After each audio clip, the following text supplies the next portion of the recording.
प्रयागराज माघ मेला भगवान शिव की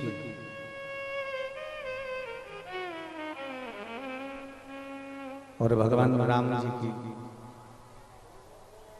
पवित्र कथा प्रारंभिक स्थली है प्रयागराज की भूमि। तो आज आप और हम दोनों और जितने आस्था चैनल पर श्रवण कर रहे हैं, फेसबुक यूट्यूब पर सुन रहे हैं, वो सब आज माघ मेले से पवित्र हो गए, जो शिव महापुराण की कथा यहाँ से श्रवण करने का मौका मिला।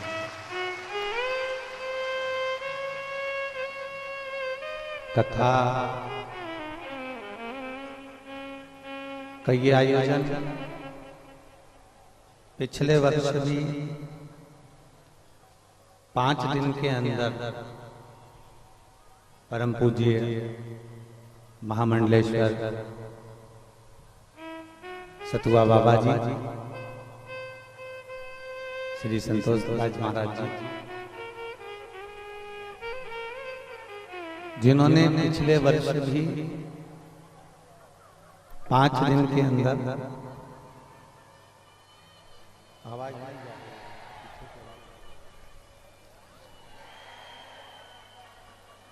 नहीं आ रही है। पिछले वर्ष भी सतुआ बाबा सेवा शिविर, सतुआ बाबा सेवा शिविर द्वारा ये पवित्र शिव महापुराण की कथा का 2 दिवसीय आयोजन पिछले वर्ष भी रहा। ना जाने आप लोगों ने सतुआ बाबा पे कौन सा टोना कर दिया है।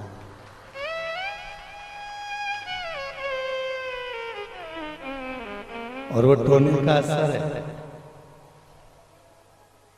जो इस वर्ष भी माघ मेले में वो ये 2 दिवसीय शिव चर्चा,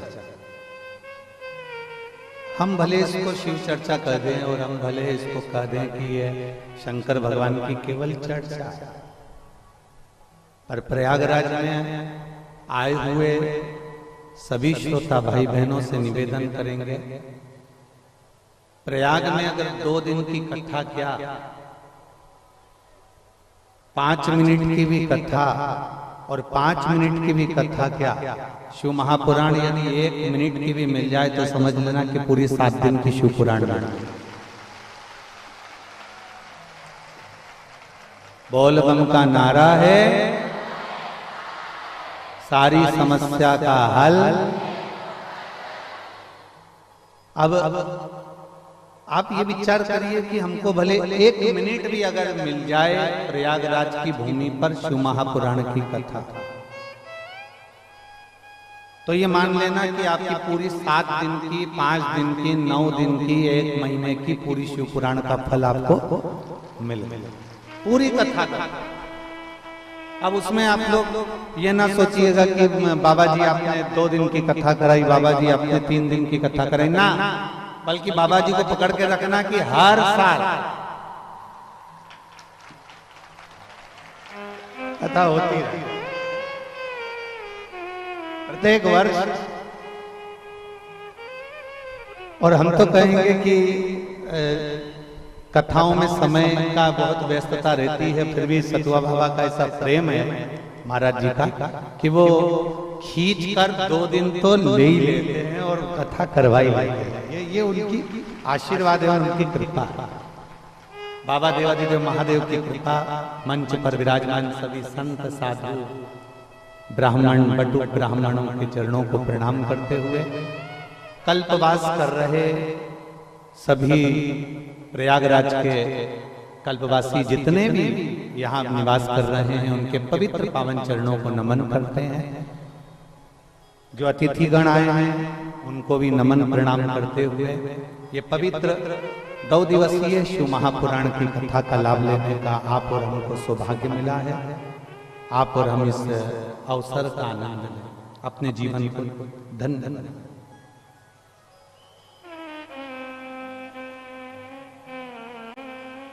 एक जीवन में मानव का शरीर मिलना और मानव शरीर प्राप्त कर कर भगवत के भक्ति तक पहुंचना, ये बहुत कठिन है।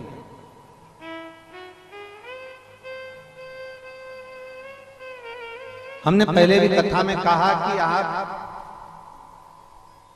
डिग्रियां प्राप्त कर सकते हो, डिग्रियां मिलने में देरी नहीं लगेगी, डिग्री आप प्राप्त कर सकते हो। मेहनत करोगे, परिश्रम करोगे, बहुत अच्छी मेहनत में रहोगे तो ऐसी कोई डिग्री नहीं है जो आपके जीवन में आपको नहीं मिल सकती। आप जितनी मेहनत करोगे उतनी अच्छी डिग्री आपके हाथ में होगी। आपका परिश्रम, आपका कर्म और आपकी मेहनत आपको डिग्री दिला देगा। पर डिग्री मिलने के बाद भी शिव महापुराण की कथा कहती है कि किसी को डॉक्टर की डिग्री मिल गई,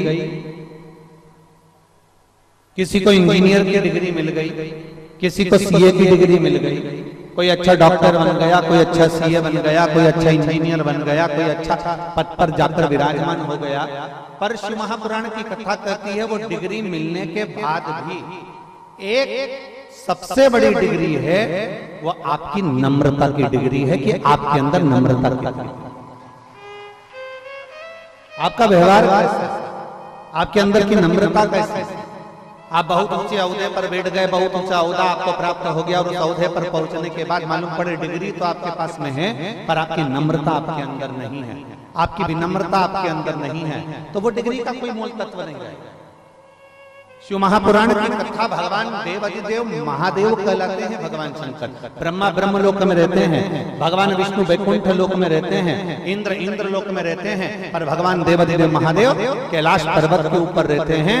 सारे देवता ऊपर विराज रहे हैं, सारे देवता ऊंचे ऊंचे औहदे पर विराज रहे हैं और उनसे भी ऊंचा जो औहदा है वो मेरे देवाधिदेव महादेव का है। पर महादेव इतने ऊंचे औहदे पर होने के बाद भी मेरे देवाधिदेव महादेव नम्रता, सहजता, सरलता किसको कहते हैं कि देवताओं ने मंथन करा और मंथन में अमृत तो देवताओं ने रख लिया पर विष मेरे महादेव के पास में भेज दिया और महादेव के पास में विष गया तो भी मेरे महादेव मुस्कुराकर उस विष को पी गए, क्योंकि महादेव को मालूम था कि मैं बहुत घर का बड़ा व्यक्ति हूँ और घर का जो बुजुर्ग होता है, घर का जो बड़ा होता है उसको विष पीने की आदत सी हो जाती है, वो लोगों की बात सुनने की आदत अपने अंदर रख ही ले। और तेरी कृपा बिना न हिले एक भी अणु, लेते हैं श्वास तेरी कृपा से। हे गंगाधार मुक्तिवार ओंकार तू, भोले ओंकार तू, आयो शरण तिहार शंभु तार तार। बखान क्या करूं मैं राखों के ढेर का, चपटी बहुत में खजाना कुबेर का। हे गंगाधार मुक्ति द्वार ओंकार तू, भोले ओंकार तू, आयो शरण तिहार शंभु तार। एक विनम्रता हमारे भीतर,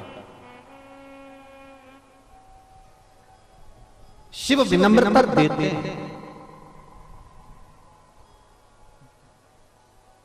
एक कथा आती है, भगवान देवाधिदेव महादेव काशी में नंदनवन में मेरे बाबा माता पार्वती को लेकर भ्रमण करते,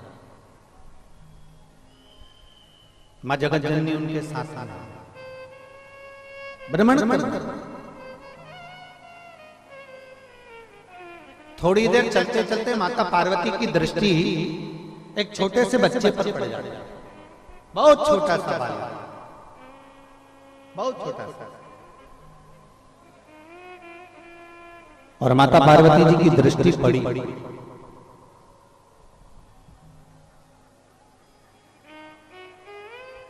और माता पार्वती जी ने देवाधिदेव महादेव से कहा, ये छोटा सा बच्चा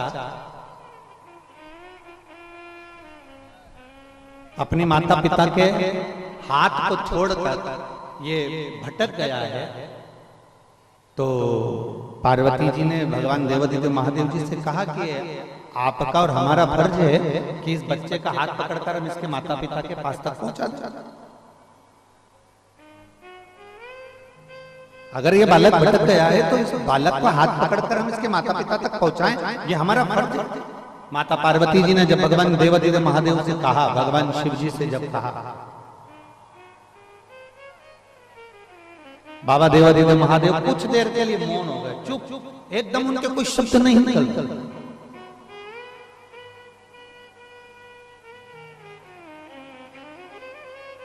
कुछ देर निकला, थोड़ा समय नहीं मिला, फिर इसके बाद में पार्वती जी ने फिर बाबा देवाधिदेव महादेव से कहा, बाबा ये छोटा सा बच्चा है और मार्ग भटक गया है, तो आपका और हमारा फर्ज बनता है कि अपन इसका हाथ पकड़कर इसके माँ बाप तक पहुंचा। शिव जी कुछ नहीं, मौन। थोड़ी देर बाद पार्वती जी क्या देखती हैं, थोड़ी देर तक तो बच्चा रोया, थोड़ी देर तक तो वो बच्चा बिलखा। थोड़ी देर बाद माता पार्वती जी ने क्या देखा कि वो बच्चा बिलख रहा था, रो रहा था, और थोड़ी देर बाद वो बच्चा उठा और राह ढूंढते ढूंढते ढूंढते ढूंढते ढूंढते ढूंढते कुछ समय में वो अपने माँ बाप के पास में पहुंच गए। अब शिव जी ने तुरंत पार्वती मैया का इशारा करा और इशारा कर कर कहा, देखो पार्वती, ये बालक अपने माता पिता के पास पहुंच गया, ये बालक अपने माता पिता के पास पहुंच गया। पार्वती देखिए आप, पार्वती जी ने जो देखा तो पार्वती जी कहती है, गजब की बात प्रभु, ना तो हमने इसको मार्ग बताया, ना हम इसका हाथ पकड़कर लेकर गए, और ना हम इसको हाथ पकड़कर वहां तक हम पहुंचा पाए, और ये अपने माँ बाप के पास पहुंच गया।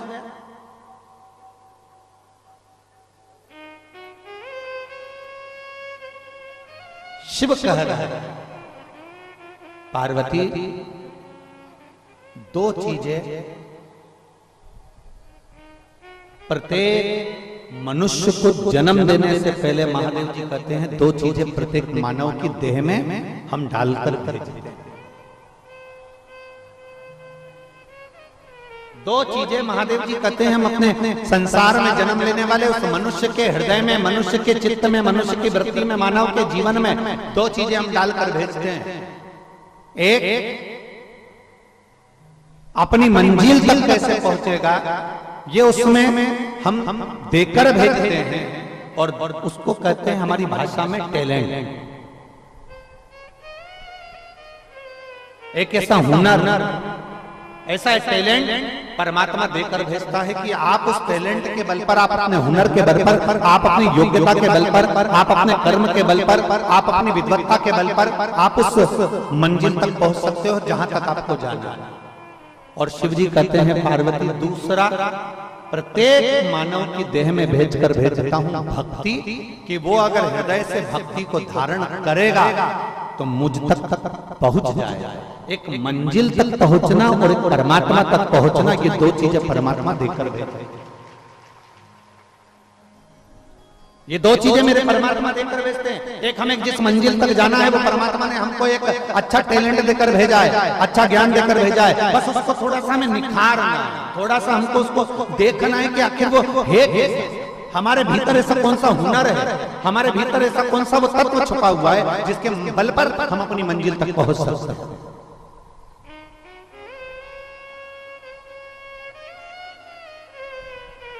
ए मेरी प्रयाग की जीजियों और मेरे प्रयाग के जी जाऊं, एक बात बताओ, गाड़ी कहाँ छोड़ी तुम लोगों ने? यहाँ से 1-2 किलोमीटर दूर तो छोड़ी होगी ना? जम के तो बोलो जरा, छोड़ी ना? ठीक है। वहां से यहां तक कैसे आए हैं? पैदल।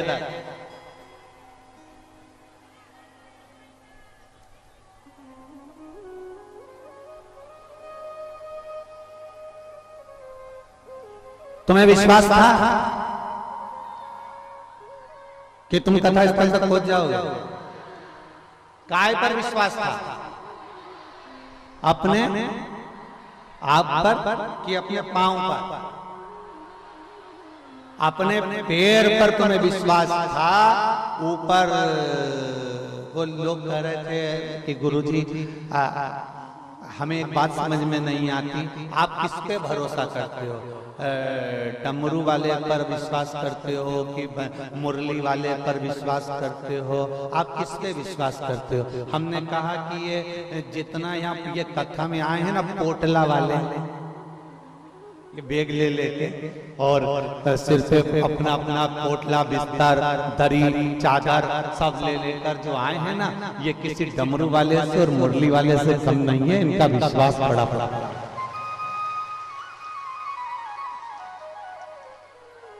अभी हम देख रहे थे बाबा जी जब साथ में आ रहे थे, सतुआ बाबा जी, तो हमारे साथ में आते आते सतुआ बाबा जी बड़े प्रसन्न चित्त में, देखो महाराज जी ये देखो बैग लेकर जा रहे हैं। वो माता चली जा रही बैग लेते, उधर साइड में भंडारा चल रहा था, इस हाथ में खिचड़ी, इस हाथ में बैग, और पीछे छोरा बच्चा, वो मम्मी की साड़ी पकड़ा हुआ, और उसके हाथ में आइसक्रीम पीले कलर की।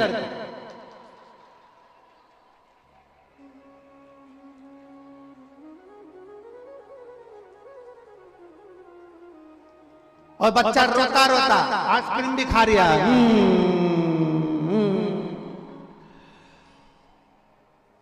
और माँ एक हाथ में खिचड़ी, एक हाथ में बैग।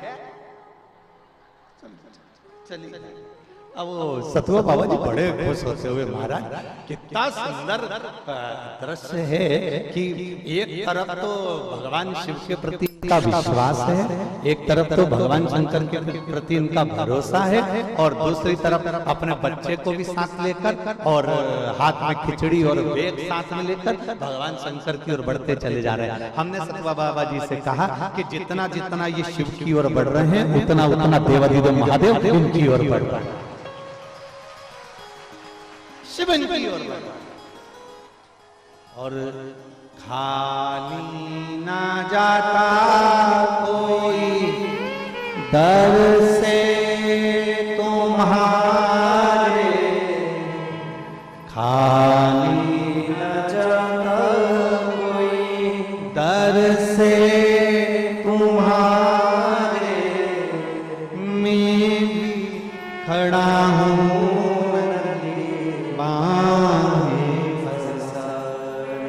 अपने हृदय लगा लो गिरा जा रहा हूँ, उठा लो भोले अपने दर से, अब तो ना टालो, गिरी जा रही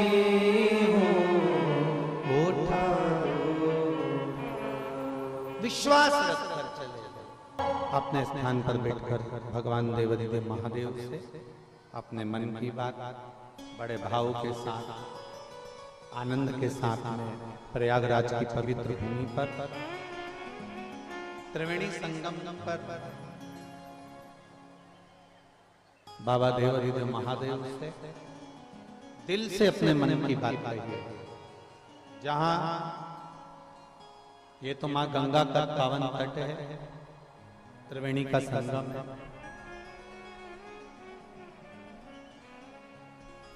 कहते हैं किसी देवालय में, शिवालय में जाकर जो आराधना करी जाती है त्रिवेणी संगम पर, एक बार बैठकर जो बाबा से कहा जाता है, बाबा उसको दिल से सुनता है और मन की मनोरथ पूर्ण करता है। तो आप और हम मूल मंत्र का स्मरण करेंगे और बड़े आनंद से बाबा से अपने मन की बात कहेंगे। श्री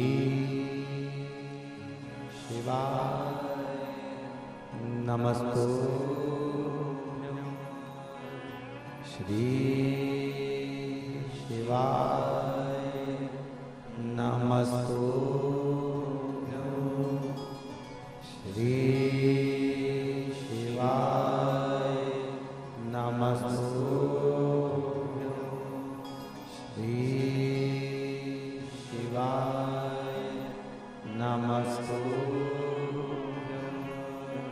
श्री शिवाय नमस्तुभ्यं।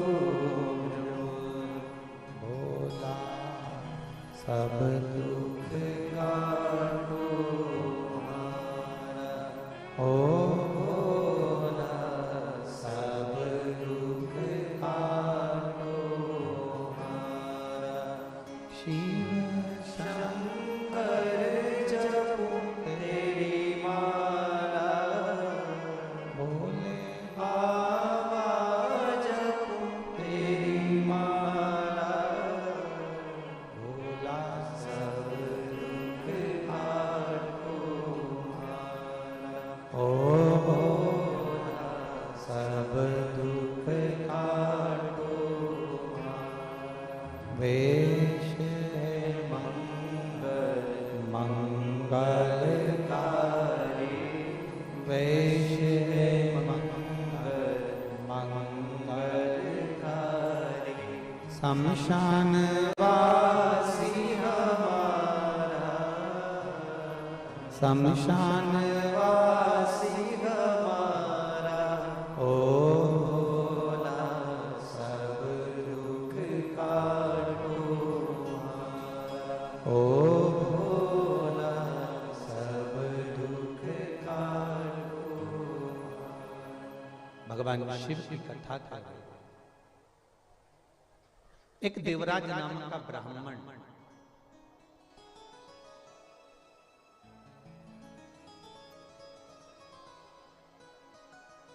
अपने ब्राह्मण कर्म को छोड़कर गलत कर्म में लग जाता, चोरी का धन लेकर शिवालय में पहुंच जाता। शिव महापुराण की कथा में आप लोगों ने श्रवण किया है कि अब कैसे भी अच्छे हो बुरे हो, आप जैसे भी फिर भी अपने माता पिता के लिए आप श्रेष्ठ हो। एक बात हमने पहले कही थी, आपके स्मरण में होगी कि एक बच्चा यदि गटर में नाली में कीचड़ में गिर जाता है तो वो बच्चे को मोहल्ले के लोग निकाल जरूर लेंगे, कॉलोनी के लोग उसको बाहर जरूर कर लेंगे, पर अपने गले नहीं लगाएंगे। लगाएंगे क्या? जम के तो बोलो, लगाएंगे नहीं। बच्चा अगर नाली में गिर गया, बच्चा अगर गटर में गिर गया, बच्चा अगर खड्डे में गिर गया तो मोहल्ले के लोग उसको निकाल जरूर देंगे, पर मोहल्ले के लोग, कॉलोनी के लोग, सोसाइटी के लोग अपने गले से नहीं लगाएंगे। गले से कौन लगाएगा? अगर माँ ने देख लिया या पिता ने देख लिया या माँ ने देख लिया तो फिर वो माँ और पिता जब एक बार देख लेते हैं तो बच्चे को तुरंत दौड़ते हैं और दौड़कर उसको अपने गले से लगा देते। अब माँ बाप ने ये नहीं देखा कि यह बच्चा गंदगी में सना हुआ है या गटर के पानी में लगा हुआ है या गंदे पानी में लगा हुआ है। माँ बाप ने तो ये देखा कि मेरी औलाद है, मेरी संतान, और उसको गले से लगा। जैसे माता पिता ये देखते हैं कि मेरा बच्चा है और मुझे गले से लगाना है, उसी तरह आप कितने भी पाप कर्म में विलीन हैं। कोई कहता है आप झूठ बोलते हैं मंदिर मत जाया करो, कोई कहता है आप चोरी करते हैं मंदिर में मत जाया करो, कोई कहता है आप कपट करते हैं मंदिर में मत जाया करो, कोई कहते हैं आप ऐसे गंदे हो मंदिर में मत जाया करो। शिव महापुराण की कथा कहती है, सनातन धर्म कहता है, हमारा हिंदू धर्म कहता है, आप कितने भी बेकार हो तो भी शिवालय में जाया करो, तुम्हारा पिता एक दिन तुम्हें गले से जरूर लगाएगा, ये निश्चित है। आप शिवालय में जाओ, तुम्हारा पिता तुम्हें गले से जरूर लगाएगा, ये निश्चित। तेरे मंदिर में आना मेरा काम है और मेरी बिगड़ी बनाना तेरा। आप उसके दरवाजे तक जाओ तो सही, आप उसकी चौखट तक जाओ तो। जब आप उसके दरवाजे तक जाओगे, चौखट तक जाओगे, जब आप उसके दरवाजे तक पहुंचोगे तो वो एक ना एक दिन आपको हृदय से लगाएगा ही, ये निश्चित है। आपको अपने गले से, अपने कलेजे से लगाएगा ही, ये पक्का।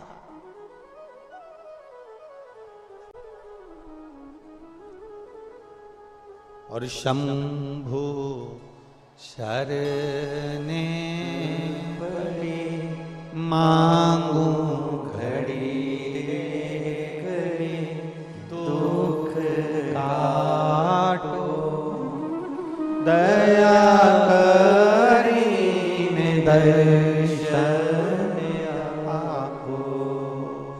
शंभु शरण पड़े मांगू घड़ी रे घड़ी दुख काटो दया करीने दर्शन। अब जाओगे तो उस शरण में ले गए। देवराज को देखो, चोरी का धन हाथ में, और चोरी का धन लेकर, चोरी के धन को लेकर वो शिवालय में पहुंच जाता।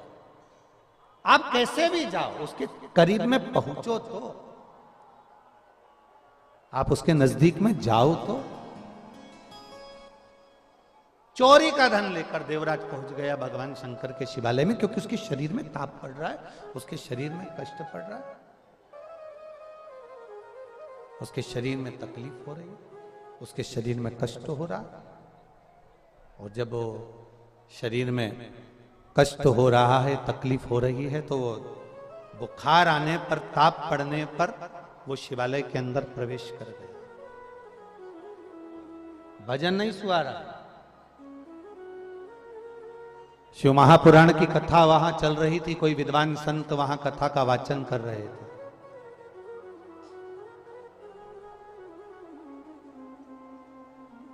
कोई विद्वान संत वहां कथा का वाचन कर रहे थे, जिस शिवालय में देवराज भगवान शंकर के उस शिवालय में जो चोरी का धन लेकर पहुंचा था, वहां पर कथा चल रही थी, और कोई महादेव की जय जय घोष कर रहे थे, हार हार। अब जैसे जैसे महादेव का जय घोष होता तो देवराज को बड़ा गुस्सा आता,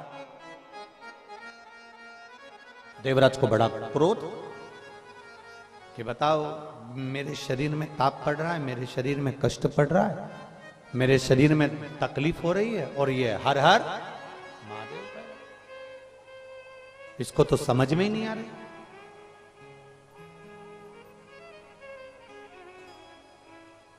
जब तक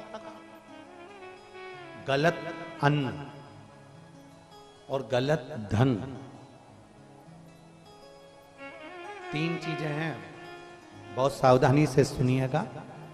गलत अन्न, गलत धन और गलत नारी का संग जिस व्यक्ति के साथ होता है, उसको कभी सत्संग, भजन, कीर्तन, तीर्थ, संत, साधु या भगवान का नाम उसको सुहाता नहीं, सुहाता ही नहीं।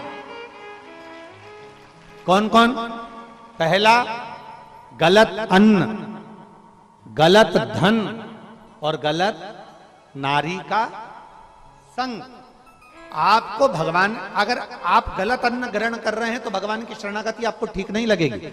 आप सियोर वाला महाराज कितना भी बोल ले, साधु संत सन्यासी तपस्वी साधक उपासक कितना भी वर्णन कर दें, ब्राह्मण जन कितना भी वर्णन कर दें, आपको संत की वाणी, गुरु की वाणी अच्छी नहीं लगेगी। दूसरा, गलत धन अगर आपके पास में आ रहा है तो आप, जब आपके पास में धन बढ़ता है, सत्ता बढ़ती है, वैभव बढ़ता है, तो आपको पहले भी कथा में कहा कि आपके तीन मित्र बन जाते हैं। पहला ताली, प्रशंसा करने वाले, दूसरा थाली, होटल में खिलाने वाले, और तीसरा प्याली, मैं खाने में पिलाने वाले, ये बढ़ जाता है। ये 3 मित्र बढ़ जाते हैं और ये 3 मित्र एक दिन बर्बाद कर छोड़ देते हैं। तो शास्त्र कहता है एक अन्न का असर जल्दी होता है, दूसरा धन का असर, गलत धन यदि आपके पास में आ रहा है तो उसका असर जल्दी होता है, और तीसरे नंबर पर है पर स्त्री, कोई ऐसी नारी जो तुम्हारे से केवल धन के लोभ में जुड़ी है, कोई धन के लिए, कोई व्यापार आदि के लिए, कोई आपसे सिद्धता पाने के लिए, कोई अच्छा पाने के लिए आपसे जुड़ी है, तो समझ लो कि वो आपको बर्बाद कर कर ही छोड़े। पर नारी ये भी एक देखा,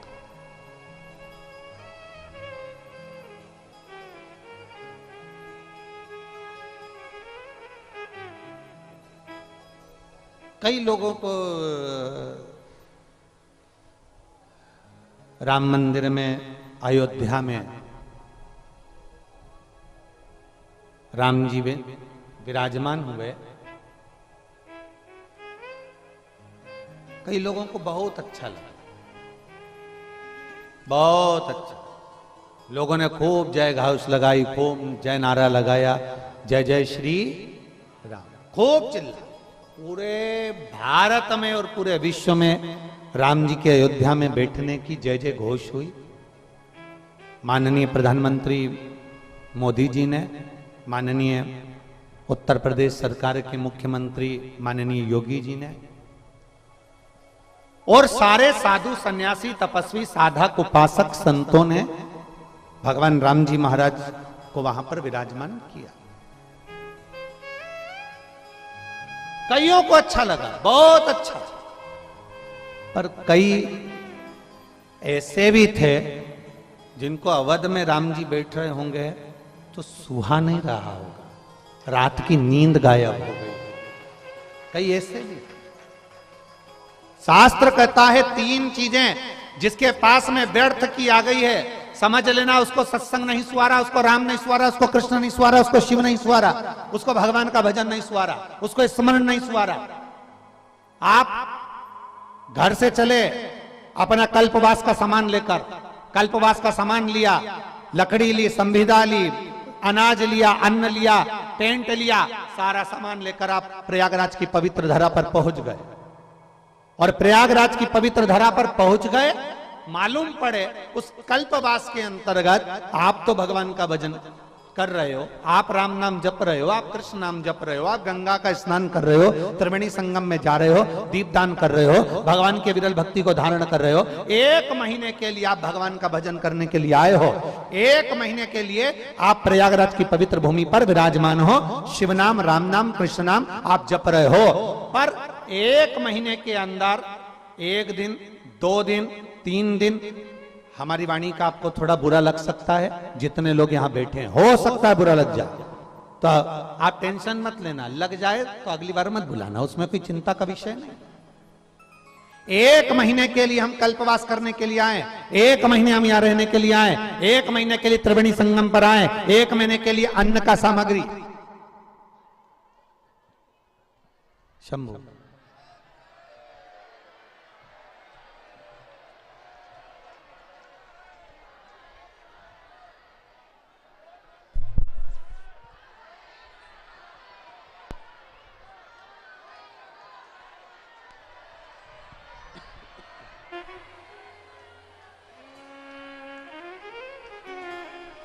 एक महीने के लिए हम कल्पवास करने के लिए आए हैं, 1 महीने के लिए हम अन्न की सामग्री लेकर आए हैं, 1 महीने के लिए हम सारी सामग्री को जुटाकर लेकर यहां पहुंचे हैं।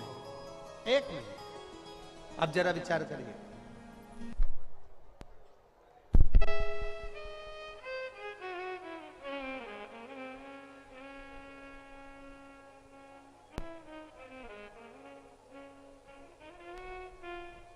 एक महीने की पूरी सामग्री, 1 महीने का पूरा सामान लेकर हम यहां पहुंचे। थोड़ा ध्यान देना, आपसे पूछ रहे हैं क्या पूरा 1 महीना में 2 या 3 दिन, 4 दिन, 1 दिन, 1 घंटा, आधा घंटा, 15 मिनट, 20 मिनट, पूरे महीने में 1-2 दिन ऐसे निकलते हैं जो 1-2 दिन हमारा मन कल्पवास में हम रह जरूर रहे होते हैं, पर उस महीने भर में से 2 दिन ऐसे निकलते हैं जिसमें हम भगवान से अपने दिल को जोड़ नहीं पाते। पूरे महीने आप कल्पवास कर रहे हैं, आप रह रहे हैं, आप गंगा त्रिवेणी का स्नान कर रहे हैं, आप राम नाम कृष्ण नाम शिव नाम जप रहे हैं, आप साबुन का त्याग कर दिए, आपने बहुत सारी वस्तुओं का त्याग कर दिया, आपने पलंग का त्याग कर दिया, आप जमीन का शयन कर रहे हैं, भूमि का शयन कर रहे हैं, आप कल्पवास का निवास कर रहे हैं, पर उस पूरे महीने में 1 या 2 दिन 3 दिन ऐसे निकलते हैं जिस 3 दिन में हमारा चित्त, हमारा मन, हमारा दिल भगवान से थोड़ा सा दूर हो जाता है।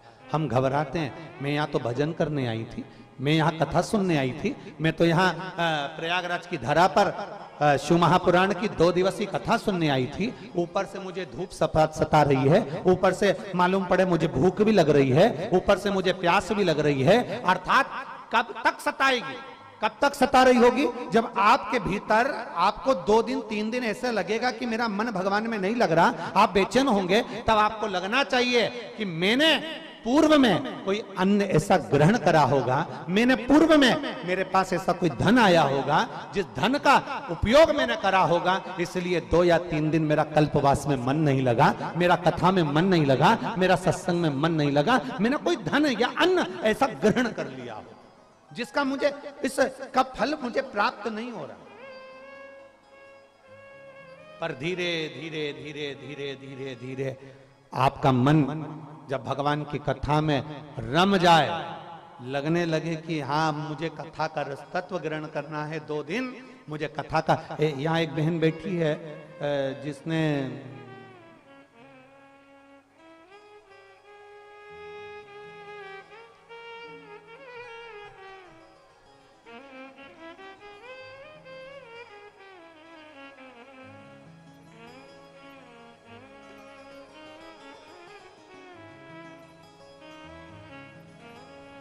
जिसने केवल 1 दिन की कथा कानपुर की सुनी थी। अन्नू तिवारी, मैं अन्नू तिवारी पति चंद्रकांता तिवारी, बर्रा 2 कानपुर के निवासी हूं। कहीं बैठी हैं? आप ही हैं? हाथ हिला दो एक बार ऐसा। श्री शिवाय नमस्तुभ्यं। जितने लोग एलईडी पर पत्र को पढ़ रहे हो, टीवी पर आस्था चैनल पर पत्र को पढ़ रहे हो, वो टीवी के माध्यम से भी पत्र को पढ़ सकते हैं। मैं अन्नू तिवारी पत्री चंद्रकांता तिवारी, बर्रा 2 कानपुर की निवासी हूं। मेरा मोबाइल नंबर ये है। मैं बाबा की भक्ति का क्या गुणगान करूं गुरुदेव। शिव भगवान के प्रति मेरा भाव कम था, पर बाबा की कृपा से अब मैं भगवान को बहुत मानती हूं। मैंने कथा पहली बार आपको टीवी पर श्रवण करी है। कथा सुनने का मन मेरा केवल आपको कथा के माध्यम से, टीवी के माध्यम से जुड़ा। जब आप कानपुर में कथा करने आए तब पहली बार आपकी कथा सुनी थी, वो भी केवल एक सुनने का कारण इतना सा था, जिसके मुंह से सुनी थी उसने एक ही बात कही थी कि कहीं पंडाल में बैठकर कथा श्रवण करी जाती है, जो मांगा जाता है बाबा वो देता है। गुरुदेव, मेरी एक बीमारी ऐसी थी जिसके कारणवश मेरे को चक्कर आ जाते थे और सर्वाइकल के कारणवश मुझे तकलीफ बनी रहती थी। मैंने सोचा कि पहली बार मैं कानपुर में कथा हो रही है, सब कहते हैं कि 1 दिन की भी अगर शिव पुराण तुम्हें सुनने को मिले तो सुनना, उसका फायदा, उसका लाभ मिलता है। मैंने कानपुर की शिव महापुराण की कथा केवल 1 दिन की श्रवण करी गुरुदेव, और आज बाबा को धन्यवाद देने का मौका पूज्य गुरुदेव सतुआ बाबा ने दिया है, जिनके इस पावन प्रांगण में बैठकर मैं यहाँ अपने हृदय से कह सकती हूँ आज मेरी पूरी बीमारी समाप्त हो चुकी है, और मैं बाबा को यहाँ धन्यवाद देने के लिए। अब ठीक है बाबू, एक बार हाथ हिला दो। श्री शिवाय नमस्तुभ्यं। एक पत्र और है, बड़ा सुंदर लिखा।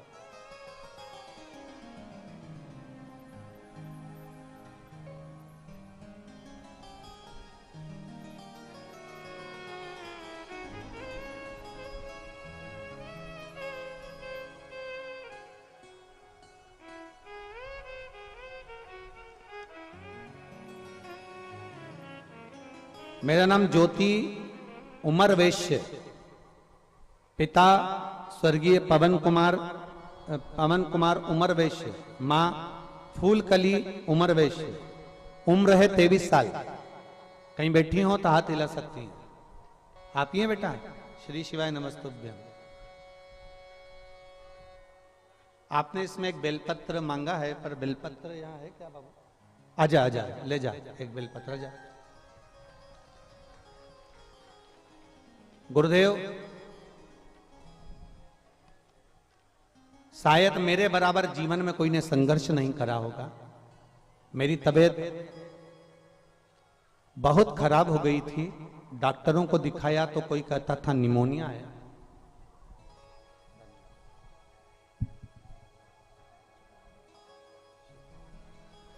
कोई कहता था निमोनिया है, कोई कहता था टीबी है। बीमारी का पता नहीं पड़ा। तब लखनऊ के हॉस्पिटलों में दिखाया, अल्ट्रासाउंड कराया तो मालूम पड़ा कि मेरे चेस्ट में दाईं तरफ गठान हो गई है। उस गठान का मालूम पड़ा तो उस गठान के फेफड़े में पानी भर चुका था और वहां एक गठान थी। गठान का मालूम पड़ते ही तब हमारा इलाज चालू हुआ और वो गठान साधारण नहीं है, कैंसर की गठान है। गुरुदेव, कैंसर जैसी बड़ी बीमारी की गठान सुनकर आंखों से आंसू बह गया। मेरा वो बीमारी के कारणवश एक तरफ पूर्ण तरह से मुझे तकलीफ होने लगी और डॉक्टर ने बोला कि इसकी जो गठान है वो पूरे शरीर में कैंसर की गठान का पस फैल चुका है, जिसके कारण बस ये 2 या 3 दिन की जीवित रहेगी, क्योंकि इसका कैंसर 4th पर पहुंच चुका है। इसका बचना बहुत मुश्किल है। मगर मेरे भोले बाबा तो भोले बाबा हैं गुरुदेव। मैं क्या वर्णन करूं। टीवी पर आपकी कथा सुनकर मुझे बल मिला।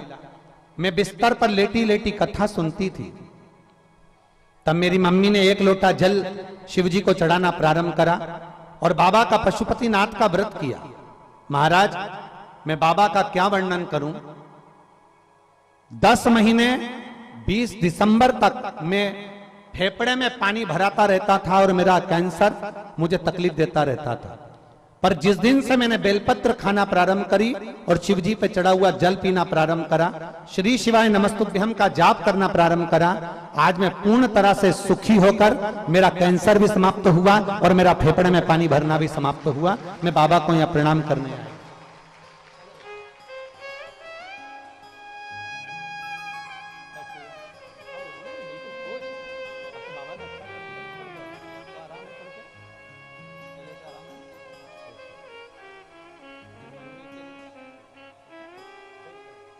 आंखों का सोच सब ठीक है शंभु।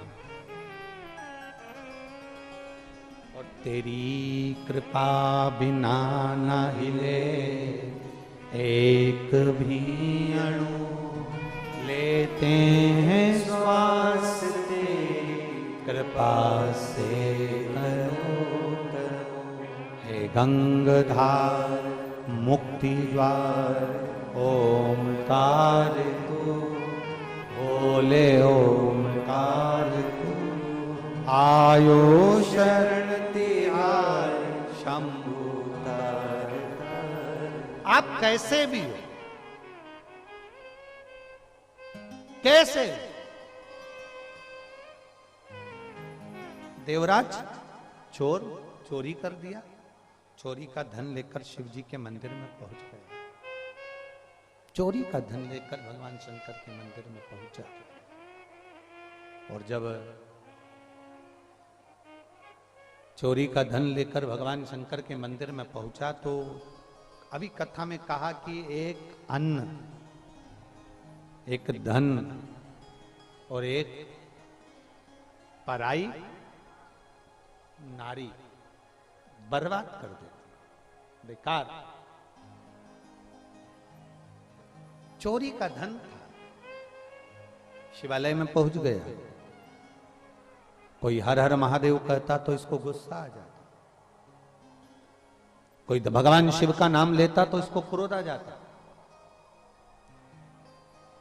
कई लोग ऐसे भी हैं संसार सागर में जिनसे जय श्री राम कर लो तो भी उनको ऐसा लगता है कि ये दूसरी पार्टी के हैं।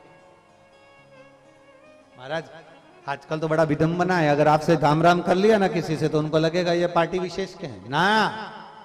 भगवान राम ना तो किसी पार्टी के हैं। भगवान राम तो जब हम पैदा हुए, हमारी श्वास, सनातन धर्म का एक एक व्यक्ति जो मृत्यु लोक में जन्म लेता है, उसकी श्वास में जितनी शरीर में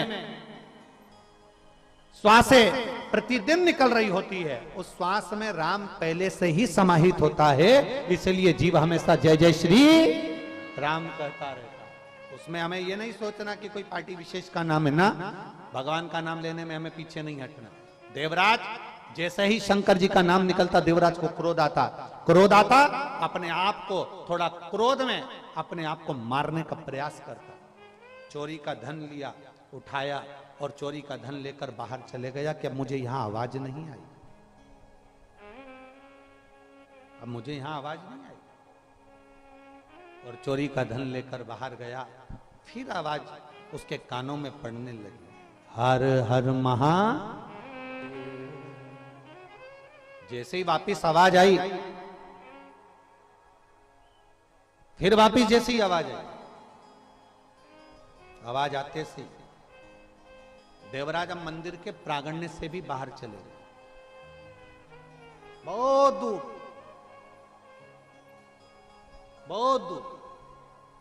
जहां तक आवाज ना पहुंचे, कोई आवाज आए ही ना। शिव महापुराण की कथा एक बहुत सुंदर बात कहती है महाराज, कि जीवन में अगर मौका मिल जाए और तुम्हें कोई सूचना मिल जाए कि शिव महापुराण की कथा हो रही है, या भगवान शंकर का अभिषेक हो रहा है, या भगवान शंकर का नजदीक में मंदिर बन रहा है, या भगवान शंकर का कोई शिवलिंग है जो यहाँ विराजमान है, अगर आपको सूचना मिले तो हम तो कहते हैं प्रयास करना, प्रथम प्रयास करना कि अगर नजदीक में शिव महापुराण की कथा हो रही हो तो सबसे पहला प्रयास करना अपने घर वालों को धन्यवाद देकर कथा के पंडाल में जाकर 1 मिनट की कथा सुनना, पर कथा के पंडाल में पहुंचना है। जाइए। अब कोई कहे कि महाराज जी कथा में बैठने से क्या मिल जाएगा, क्या धन मिलेगा, सत्ता मिलेगी, समय मिलेगा, या कोई हमारे को बहुत प्रमोशन मिल जाएगा, या हमारे को बहुत सारा धन वैभव मिल जाएगा। शिव महापुराण की कथा कहती है तुम्हारा ना तो हम प्रमोशन की बात करेंगे, ना हम ये कहेंगे कि तुम्हें करोड़ों का धन मिलेगा, ना हम कहेंगे कि तुम्हारे को कुछ मिलेगा, पर इतना जरूर है अंतिम समय में जब प्राण छूट रहे हों, कोई ऐसी घटना घट गई हो और प्राण छूट रहे हों, और अंतिम समय में जब आईसीयू में पड़े होगे या वेंटिलेटर पर पड़े होगे, जैसे उस बेटी ने पत्र में लिखा कि मेरा तो सब कुछ चले गया था और सब समाप्त हो गया था, पर मेरा विश्वास शिव ने जीवित रखा, शंकर ने जीवित रखा। मान लो कोई साथ नहीं दे, धन वैभव सत्ता सब अपनी जगह पर, अकेले आईसीयू में पड़े हुए हो, वेंटिलेटर पर पड़े हो, तब तुमको जब अकेले पड़े हुए हो और अंतिम सांसें चल रही हो और तुमसे कोई केले गुलाब जामुन खा, अरे बोलो तो प्रयाग करवा लीजिए, गुलाब जामुन अच्छी लगेगी, जम के बोलो जरा, इधर वाले भी लगेगी अच्छी। अब तुमसे कोई कहे ले पालक पनीर की सब्जी खा लो, अब मर रहे हो, प्राण छूट रहे हैं, अच्छी लगेगी? नहीं। कोई तुमसे कहे देखो तुम्हारी मौसी जी ने व्हाट्सएप पे मैसेज भेजा है, कितना अच्छा मैसेज है, पढ़ तो लो, अच्छा लगेगा? कोई तुमसे कह दे मैं सामने टीवी चला देती हूं, कोई नाटक कोई सीरियल देख लो, मर रहे हो, प्राण छूट रहा है, अंतिम क्षण, वेंटिलेटर पर पड़े, आईसीयू में पड़े हो, आखिरी श्वास चल रही है, और कोई तुमसे कहे मैं टीवी चला देती हूं, लो नाटक देख लो, सीरियल देख लो, अच्छा लगेगा? नहीं। उस समय पर ना लड्डू, ना पेड़ा, ना गुलाब जामुन, ना इमरती, ना भजिया, ना पकोड़ा, ना दही बड़ा, कुछ भी अच्छा नहीं लगेगा। और लोग भगवान से प्रार्थना करेंगे तो केवल एक प्रार्थना करेंगे, भगवान ऐसी कृपा कर दो इनकी थोड़ी सी उम्र बढ़ा दो। करेंगे कि नहीं करेंगे? केवल उम्र बढ़ा दो, अब भगवान क्या कहेंगे, तुमने अगर मेरी कथा को समय दिया होता, 3 घंटा मेरी कथा को दिया है और 2 दिन का मिला लो तो कितने घंटे हो गए। अब ये 6 घंटे तो हमारी भाषा में देखा जाए तो आधा घंटा तो आशीष ले जाए, बचा कितना, नहीं दोनों का मिला के 2 दिन का 5 घंटा। अब 5 घंटे में से हम कह रहे हैं ये 5 घंटा है, पर इसके अलावा का समय निकालिए। 1 बजे कथा चालू हो रही है, आप यहां पंडाल में कितने बजे आ गए? रात भर से है, पूरी रात से। गजब है री, पक्का है।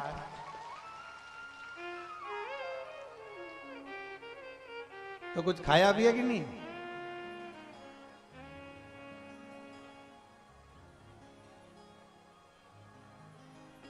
बोल बम का नारा है और बाबा है। धन्य हो जी, दंडवत प्रणाम हमारी ओर से आप सबको, बहुत बहुत प्रणाम। रात भर के बैठे हो, धन्य। अब सोचिए जरा, कथा कितने देर की है? 2.5 घंटे की, और बैठे पूरी रात से हो। अब जरा विचार करना, तुमने जो समय गंगा जी के घाट पर, त्रिवेणी के घाट पर महादेव को दिया है, काल बनाने वाला कौन है? महाकाल। समय बनाने वाला कौन है? महाकाल। सूर्य की गणना करने वाला कौन है? महाकाल। नक्षत्र बनाने वाला कौन है? महाकाल। तिथि बनाने वाला कौन है? महाकाल। जब काल की गणना करने वाला खुद काल अधिपति महाकाल राजा है, तो तुम रात भर से अगर बाबा की प्रतीक्षा कर रहे हो, कथा सुन रहे हो, 2 दिन तुम बाबा के लिए निकाल कर आए हो, तो तुम्हारा समय तुमने जितना बाबा को दिया है, तुम्हें जब अंतिम समय में इस समय की जरूरत पड़ेगी, तब मेरा काल अधिपति वो समय निकाल कर तुम्हारे पास खड़ा हो, तब खड़ा। बोल बम का नारा है।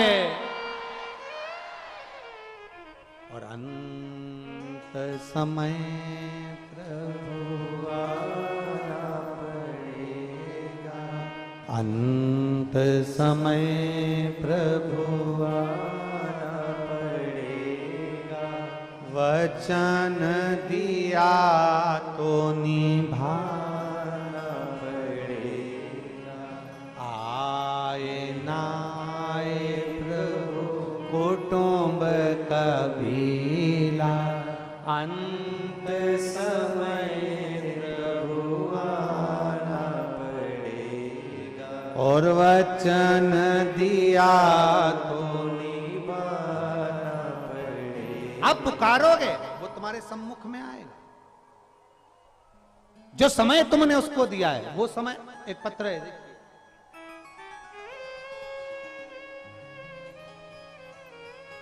मैं ज्योति साहू पुत्री राम प्रसाद साहू, मैं ग्राम अकबरपुर मिर्जापुर कंसेदा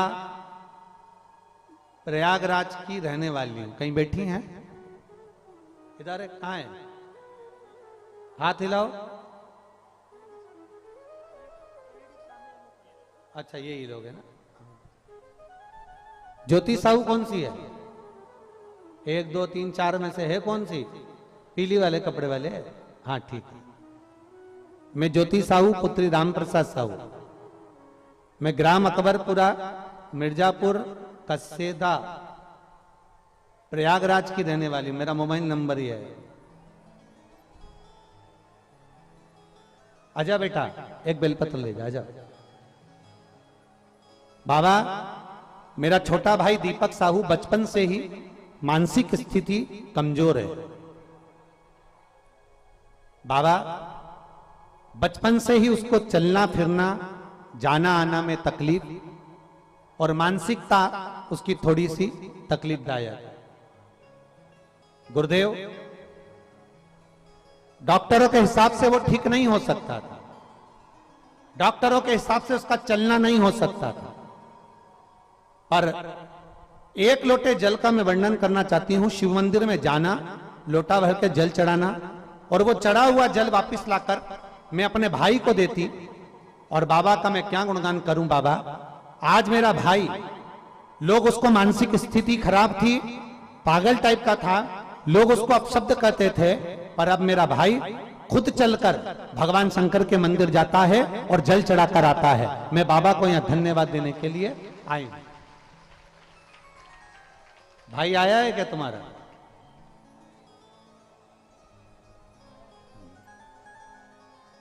जो चल नहीं सकता था, बैठा रहता था, मानसिक स्थिति ठीक नहीं थी, अब वो स्वयं लोटा भरकर जल लेकर जाता है और शिवजी को चढ़ाता है। आज मैं अपने भाई को भी यहां लेकर आई हूं। बाबा से केवल एक बेलपत्र की चाह है। मेरा भाई बहुत अच्छा हो गया है गुरुदेव, और बाबा की कृपा। एक बार जोरदार ताली बजाएं इस बेटी के लिए। बहुत बहुत साधुवाद।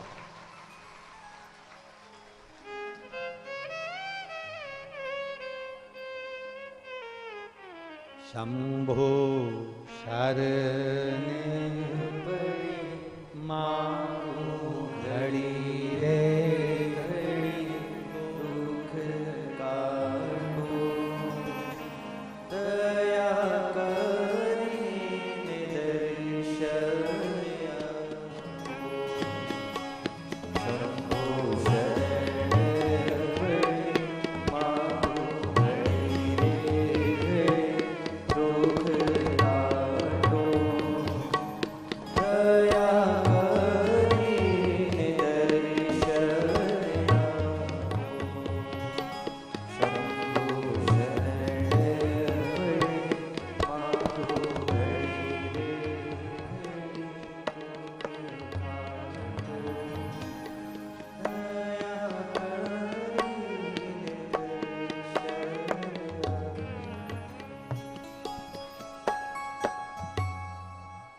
शंभो शरणे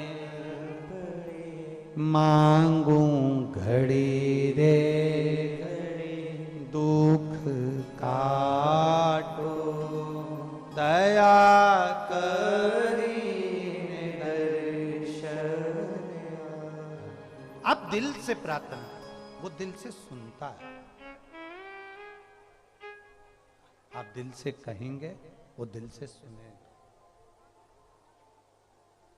जहां जगह मिल जाए ना, वहां बैठकर जिस समय पर श्री शिवाय, जम के बोलो जरा, श्री शिवाय नमस्तुभ्यम। जहां जगह मिल जाए और इस व्यासपीठ के सामने बैठकर जहां से बोलने का मौका मिल जाए, वहां बोलकर बाबा से अपने मन की बात जरूर कहो, दिल से। पत्र देखिए, प्रयागराज के पत्र पहले दिन के हैं, और इतने पत्र पढ़ना सरल नहीं, सहज नहीं, हमारे बस की बात नहीं। पर दिल से और विश्वास से कहते हैं। 2 दिन की कथा मिली है, 2 दिन सुनो, और 2 दिन सुनने के बाद तुम्हारे नजदीक में जब भी कथा हो, ये गंगा मैया के तट पर कहकर जाना कि अगला पत्र मेरा भी व्यासपीठ पर पहुंचना चाहिए। दिल से सुनकर जा, दिल से कहो। कथा कह रही है, देवराज का चरित्र कर रहा है। देवराज कथा नहीं सुहा रही, संत की वाणी नहीं सुहा रही। देवराज को वो अच्छा नहीं लग रहा। जो 2 बार हर हर महादेव कहा जा रहा है, वो देवराज को श्रेष्ठ नहीं लग रहा। राम राम कहना, कृष्ण नाम कहना, शिव नाम कहना कई लोगों को अच्छा नहीं लगता, ठीक नहीं लग रहा। अब लगा देवराज को।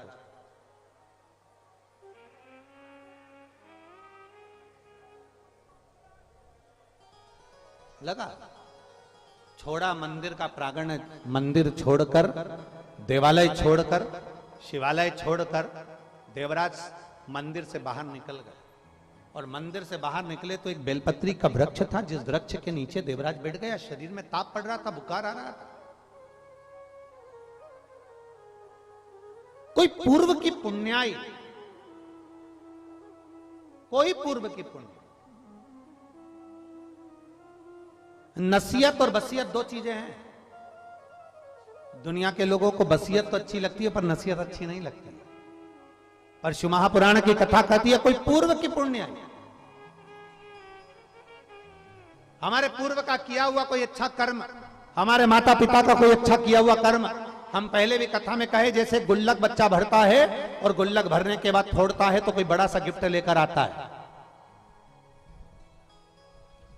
जब हमारे पुण्य की गुल्लक भराती है, हमारा पुण्य जब एकत्रित होता है, 21,600 श्वास मनुष्य के शरीर से प्रतिदिन निकल रही है। 3.5 करोड़ रोम छिद्र ये मनुष्य के शरीर पर हैं और 21,600 श्वास में से ना जाने कितनी श्वास व्यर्थ जा रही है और ना जाने कितनी श्वास परमात्मा के भजन में आ रही है।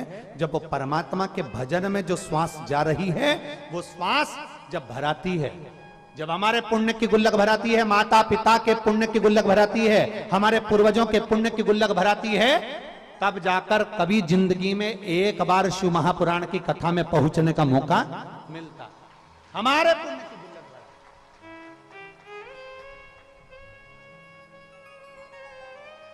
तब कहीं पहुंच पाते हैं। भगवान शंकर की शरणागत जब कहा शंकर जी कहां रहते हैं, जम के बोलो, जम के जरा, है कैलाश। पास में ढूंढना हो तो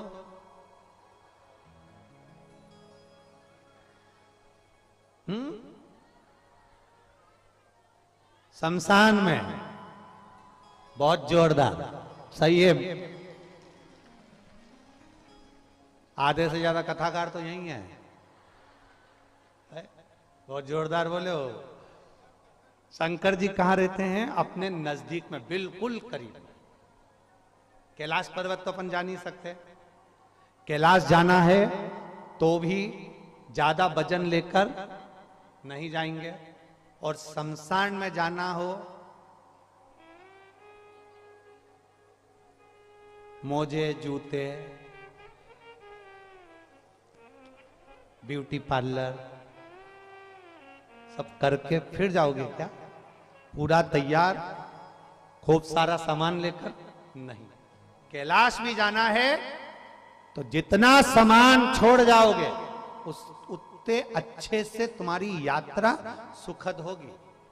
हम तो आप लोगों से पहले भी कहते हैं, यहां पर भी कर रहे हैं, जब भी शिव महापुराण की कथा में कहीं पंडाल में आओ ना, ज्यादा सामान वामान लेकर मत आया करो। ज्यादा सामान लेकर आते हो तो ज्यादा टेंशन रहता। बहुत अच्छा वीआईपी फोन ले जाओ, आधा टेंशन कोई ले नहीं जाए, ले नहीं जाए, ले नहीं जाए, और मालूम पड़े सोने का सामान पहनकर चले जाओ तो टेंशन। इसलिए शंकर की कथा में जाओ, मेले में जाओ, कुछ लेकर मत जाओ। किसके भरोसे जा रहे हो? जम के बोलो जरा।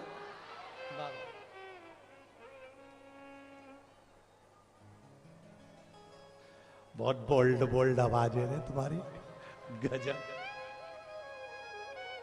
हम तो बाबा के भरोसे, जहां जगह मिले वहां बैठकर बाबा देवाधिदेव महादेव से अपने मन की बात बड़े भाव के, बड़े दिल से बाबा को नमन कर बड़े भाव से कहें। जिनको आता है वो साथ में बोलें। माँ गंगा का घाट, माघ का महीना, प्रयागराज की भूमि, संतों का आशीर्वाद, दिल से हम बाबा से प्रार्थना करें।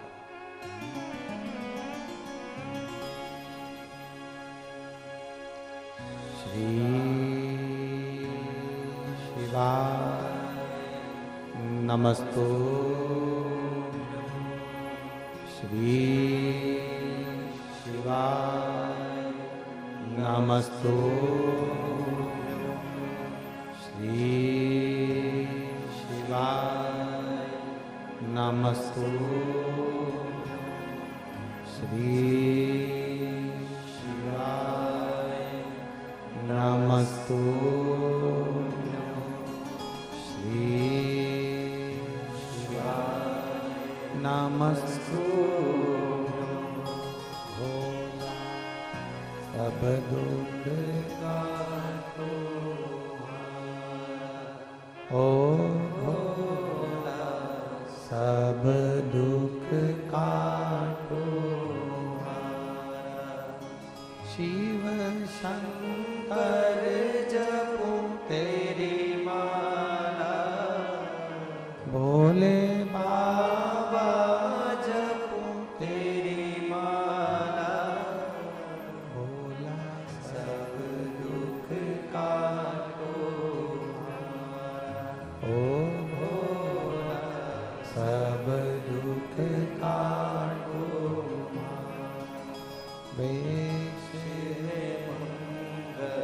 मंगलकारी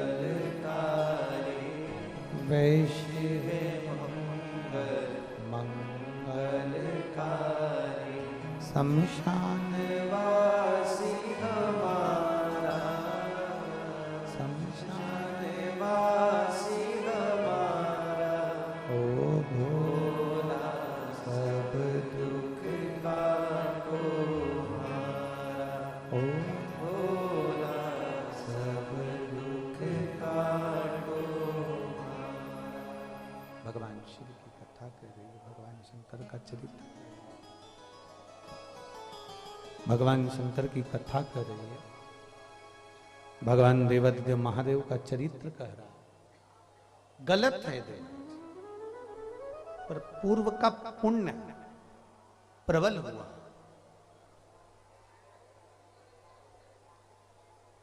और पूर्व का पुण्य प्रबल हुआ ना, इसलिए देवराज बेलपत्री के वृक्ष के नीचे पहुंच गए। कुछ हमारे पुण्य, कुछ आपके पुण्य प्रबल हुए होंगे तो हम और आप प्रयागराज की पवित्र भूमि पर पहुंचे हैं। ये हमारे और आपके पुण्य हैं।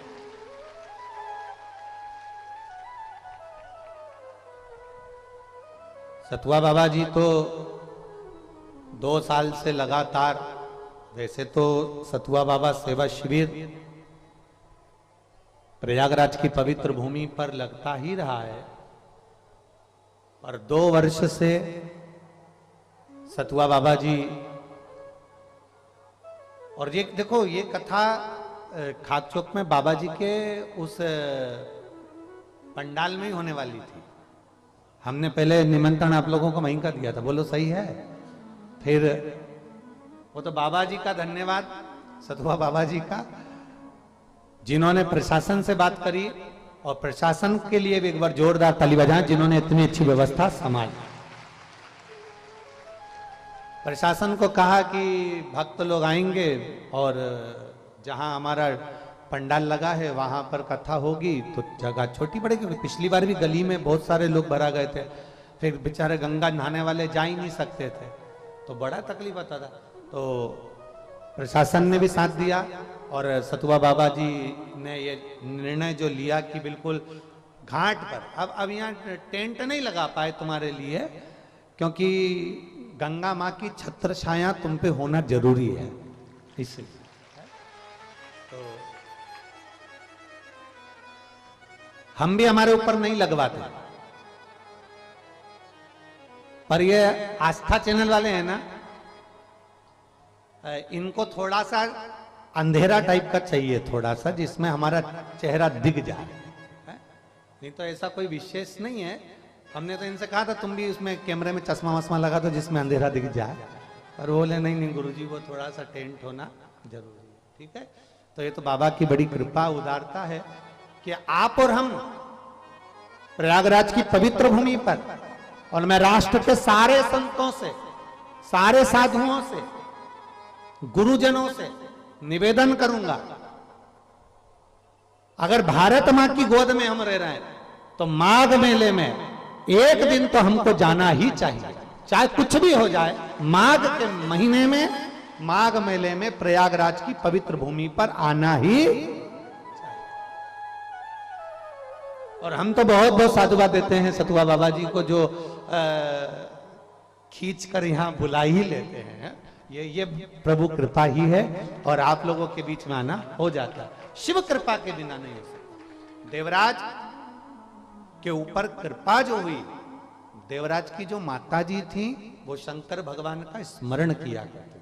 शिव को एक लोटा जल समर्पित करना, भगवान शंकर को भजना, शिव की स्तुति करना, उसका जो पुण्य प्रबल हुआ, देवराज बेलपत्री के वृक्ष की छांव में पहुंच गए।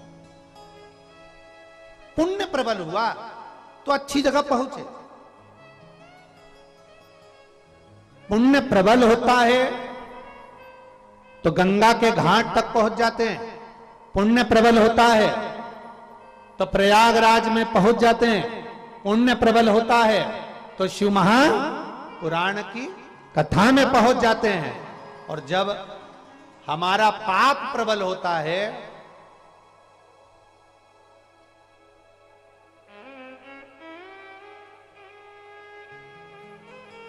क्या, जम के बोलो जरा, जब पाप प्रबल होता है तो ठाकुर की कथा में नहीं, ठेके पर पहुंच जाते हैं। ये पाप की प्रबलता है, फिर ठाकुर की कथा नहीं अच्छी लगती, भगवान की कथा अच्छी नहीं लगती। भगवान की कथा में अगर मन लगे, चित्त लगे और अपना हृदय लग जाए, एक बार लग जाए, तुम एक बार परमात्मा के हो जाओ, फिर परमात्मा तुम्हारा। एक बार तुमने भगवान, अभी वो कजन कौन कौन सा डे चल रहा है,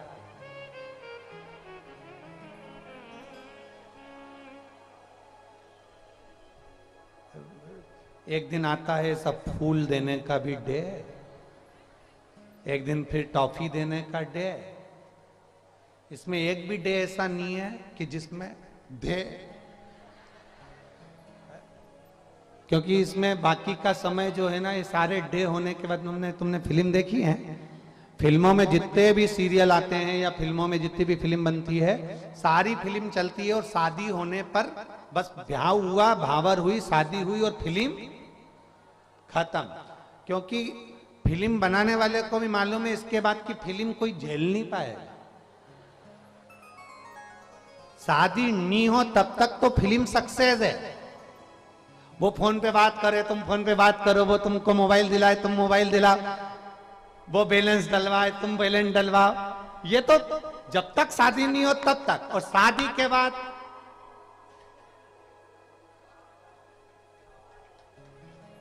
के बाद इसमें भी एक पत्र है,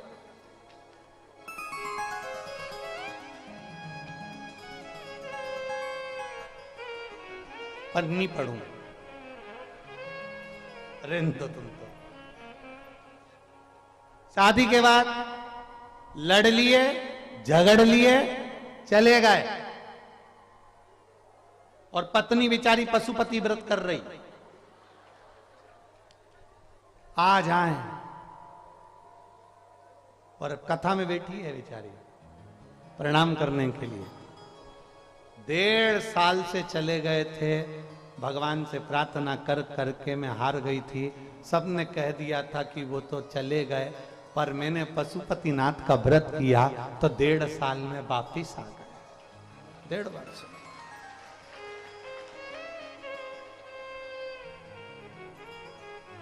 बोल दो नाम,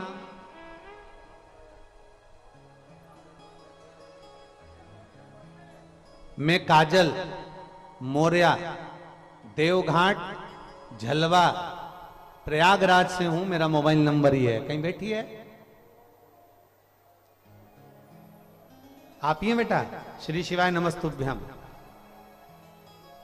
1.5 वर्ष पति चले गए थे, पर बेटा आपको धन्यवाद इसलिए है कि आपके माता पिता के संस्कार आप में हैं।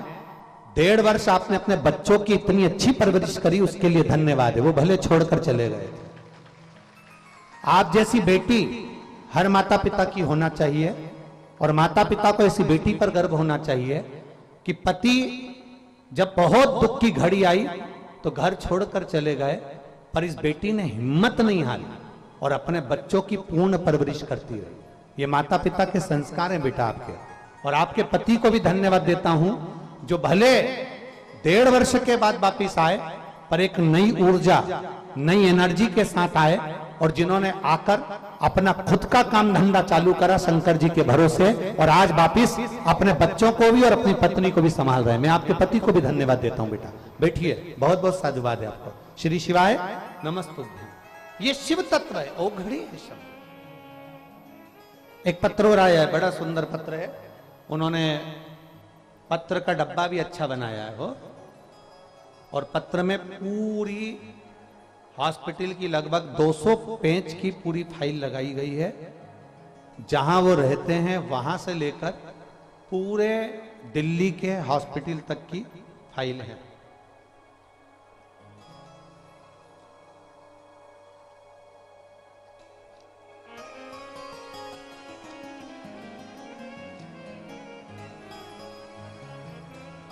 मेरा नाम शिव केसरवानी है, बेटी दिया केसरवानी, अशोक सुंदरी, पता 140 R3 M2 बेनीगंज प्रयागराज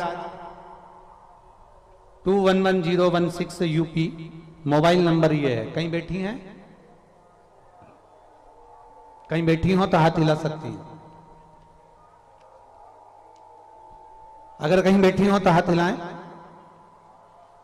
मेरा नाम है शिव केसरवानी। कहाँ है? अच्छा उधर है। बच्ची आई है बाबू साथ में?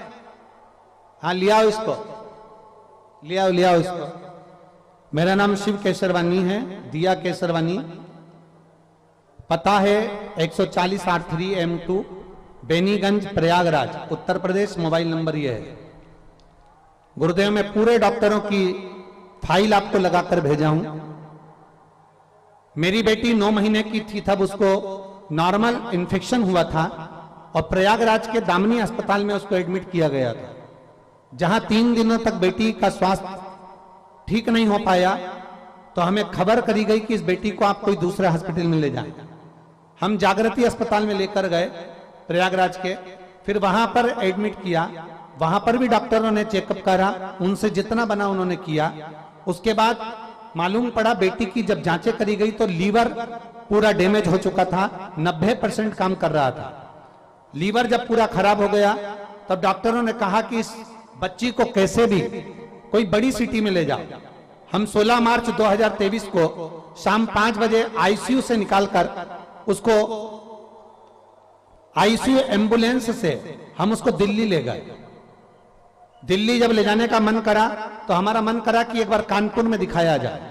हम कानपुर में बच्ची को दिखाने के लिए गए। वहां पर बच्ची की तबीयत और ज्यादा खराब हो गई। तबीयत खराब होने के बाद हम उसको यहाँ के एशियन हॉस्पिटल से निकालकर फरीदाबाद ले गए। फरीदाबाद के हॉस्पिटल से निकालकर 17 मार्च के दिन हम उसको रात को 3 बजे हॉस्पिटल से निकालकर फिर उसको दिल्ली की ओर लेकर गए और नोएडा के सेक्टर नंबर 27 में मेरी बेटी को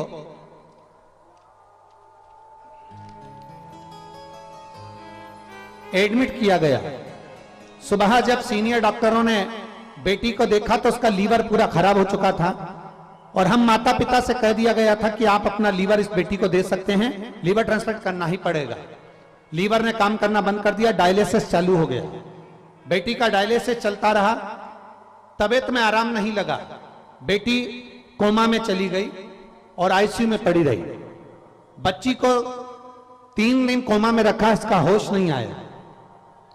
हम लोगों ने अपना लीवर देने की तैयारी कर दी, पर मालूम पड़ा कि आपकी कथा नोएडा में चल रही है। तब हम नोएडा में 20 मार्च 2023 को आपकी कथा में पहुंच गए।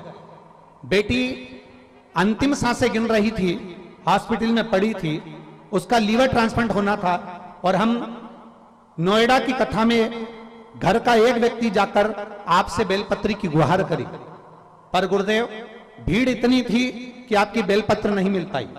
तब हम वहां से वापिस आए, फिर वापिस हम बेलपत्री के लिए दूसरे दिन फिर वापिस हम लोग नोएडा में चल रही कथा में पहुंचे। वहां पर आशीष भैया मिले। आशीष भैया से हमने कहा कि हमको व्यासपीठ की एक बेलपत्र दे दो आशीष भैया। आशीष भैया ने व्यासपीठ की बेलपत्र उतार कर हमको दे दी। हम उस समय रो रहे थे। हमारी बेटी अंतिम सांसें गिन रही थी, उसका लीवर ट्रांसप्लांट होना था, उसका डायलिसिस चालू हो चुका था। अब हम करते क्या, आशीष भैया ने कहा बस इस बेलपत्र को ले जाओ, बाबा के भरोसे जाओ, श्री शिवाय नमस्तुभ्यम कहकर बेलपत्री को उसके पलंग के पास रख देना। हमने बेलपत्र को उसके पलंग के पास रखा।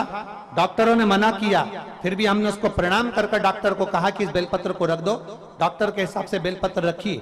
3 दिन के अंदर बेटी ने आंख खोल ली और बाबा की कृपा से अब उसका डायलिसिस भी बंद हो गया, उसका लीवर भी ट्रांसफर नहीं हुआ और बेटी हमारे साथ में यहाँ प्रणाम करने आई है गुरुदेव। अब हमारी बेटी बिल्कुल ठीक हो चुकी है, जिसका डॉक्टर ने एकदम मना कर दिया था। उसके दोनों फोटो लगा रहे हैं और बेटी को भी लेकर आए। ये 2 फोटो हैं।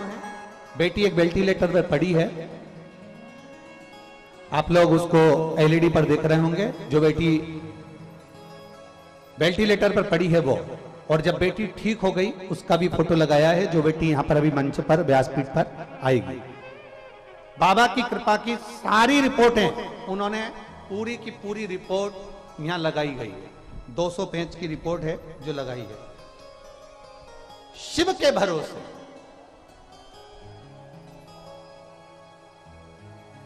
खाली ना जाता कोई घर से तुम्हारे, खाली ना जाता कोई दर से तुम्हारे, मैं भी खड़ा हूँ नन्हे बाहे अपने हृदय से लगा लो, गिरी जा रही हूँ उठा लो,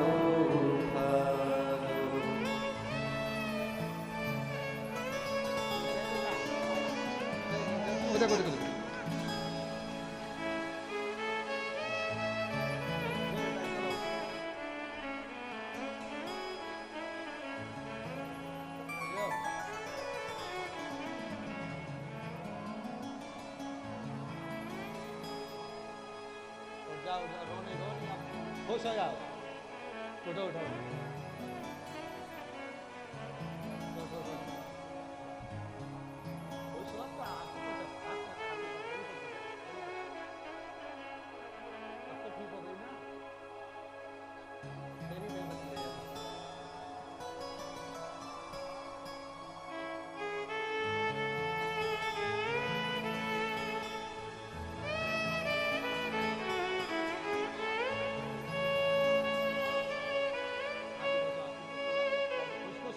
यहाँ से जाओ ना तो एकदम खुश, बाबा ने अच्छा कर दिया।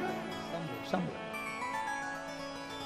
अरे खाली ना जाता कोई दर से तुम्हारे, मैं भी खड़ी हूँ नन्हे बाहे फसारे, अपने हृदय से लगा लो, गिरा जा रहा हूँ उठा लो। अब दिल से उसको बजो, दिखावे से नहीं। मेरा बाबा कभी दिखावे से प्रसन्न नहीं हुआ, कभी दिखावे से प्रसन्न। आप प्रयागराज की भूमि पर बैठे हो, बाबा देवाधिदेव महादेव की पावन कथा सुन रहे हो। ये यहां लोग 1-1 महीने के लिए रहते हैं, आप 2 दिन के लिए आए हो। पर 2 दिन भी, ये 2 दिन साधारण नहीं है, ये पोलियो की 2 बूंद है।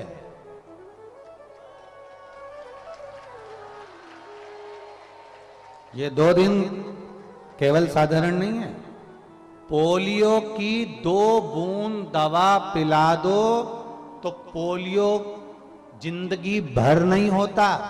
प्रयागराज में बैठ के 2 दिन की भी शिव पुराण सुन ली तो फिर दुख नहीं होता। पक्का है, ये दवा है।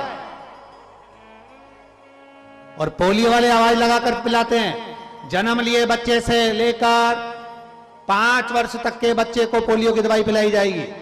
जो पोलियो की दवा नहीं पिएगा वो हाथ पैर से विकलांग हो जाएगा।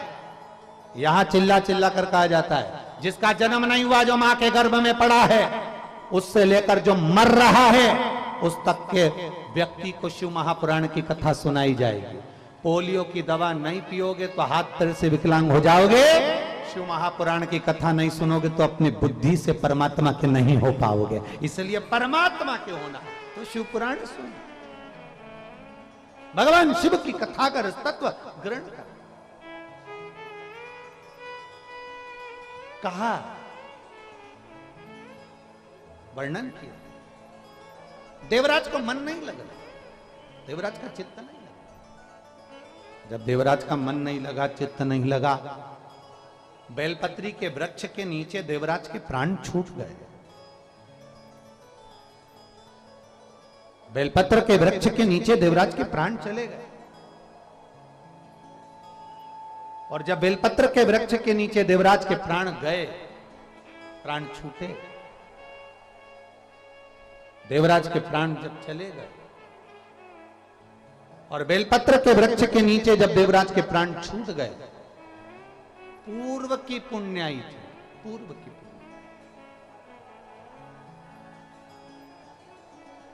कोई पुराने समय का हमारा पुण्य हुआ, जिसकी पुण्याई इतनी प्रबल होगी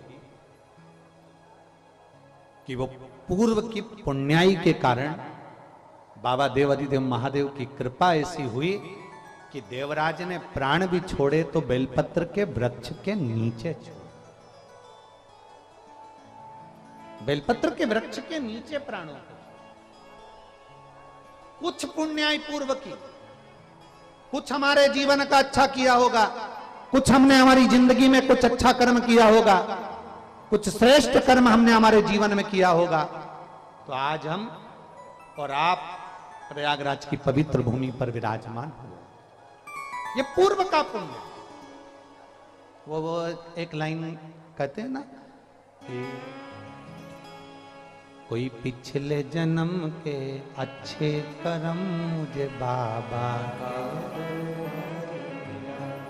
कोई पिछले जन्म के अच्छे कर्म मुझे बाबा तेरा साथ, जहां सारी दुनिया झुकती है, सारी दुनिया झुकती है, जहां सारी दुनिया झुकती है, मुझे वो आली दरबार मिला, दरबार मिला। कोई पिछले जन्म के अच्छे कर्म मुझे बाबा तेरा साथ। हमारा पूर्व का समय, हमारा पिछला कुछ अच्छा पुण्य प्रबल हो गया, हम कथा में पहुंच गए, हम प्रयाग पहुंच गए, देवराज के जीवन का कोई पुण्य प्रबल हो गया, देवराज बेलपत्री के वृक्ष की छांव में पहुंच गया, प्राण छूट गए। प्राण छूटे, माता के पुण्य थे, देवाधिदेव महादेव नंदी लेकर आ गए और देवराज को लेकर कैलाश धाम तक चले गए। ये पूर्व का पुण्य था उसका, पूर्व का। कोई अच्छी जगह पहुंच जाओ, अच्छी जगह पर चले जाओ, अच्छी जगह आप लग जाओ, अच्छी जगह पहुंच जाओ, तो समझ लो कि आपके कहीं पूर्व के पुण्य प्रबल हुए होंगे, जो आप अच्छी जगह पर पहुंच गए, आप अच्छी जगह पहुंचे हो। और मेरी जीजियों और मेरे जीजाओं, एक बात मेरी बेटियों, बेटाओं और मेरी माताओं, मेरे भाई, अपनी बुद्धि में उतार कर रखना।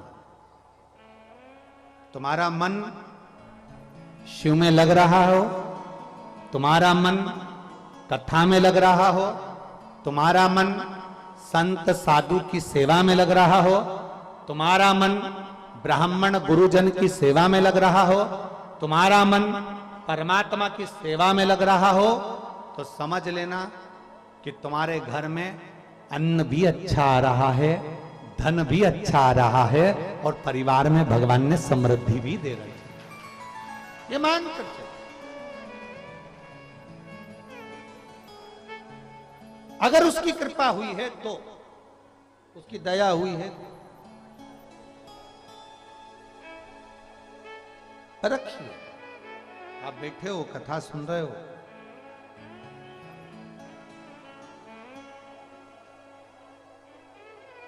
ऐसा कोई संसार में नहीं जन्मा जिसकी जिंदगी में सुख दुख नहीं आया। बड़े से बड़ा संत भी होए ना, और कोई हमारे सामने आकर कह देना कि मैं दुखी नहीं हूं, जैसा शरीर आपका है वैसा शरीर सीवर वाले महाराज का है। जो भोजन आप करते हो वही भोजन हम करते हैं। माता के गर्भ से जन्म आपका भी हुआ है और हमारा भी हुआ। संसार में अगर भगवान राम भी आए तो उनकी जिंदगी में उनको भी दुख आया। भगवान कृष्ण का भी प्रागट्य हुआ तो उनकी जिंदगी में उनको भी दुख आया। स्वामी विवेकानंद, रामकृष्ण परमहंस, चैतन्य महाप्रभु जी, नामदेव जी, तुकाराम जी, ध्रुव जी, प्रहलाद जी, मीरा, कर्मा, नरसिंह मेहता, जितने पृथ्वी पर आए सबकी जिंदगी में दुख जरूर आया।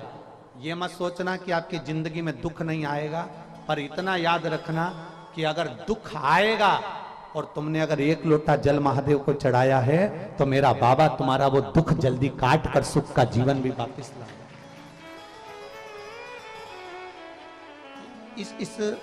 इस पत्र में उस बहन ने लिखा, हम अपना लीवर अपनी बेटी को देने के लिए तैयार हो गए।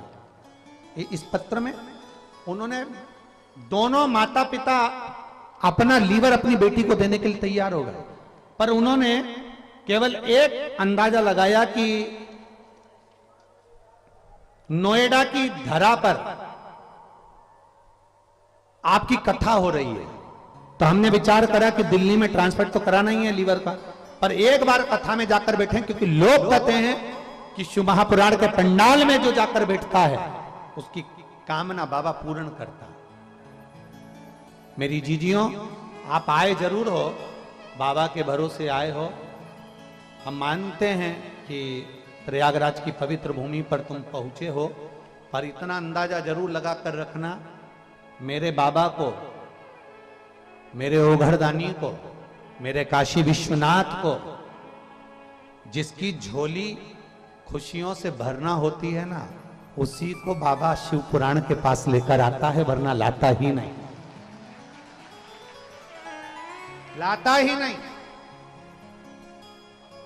शिव महापुराण के करीब में अगर आए हो तो ये बाबा की कृपा समझना, शंकर की कृपा समझना, मेरे ओघरदानी की कृपा समझना, मेरे विश्वनाथ की कृपा समझना कि आपको खींचकर मेरा बाबा यहां तक लेकर आए।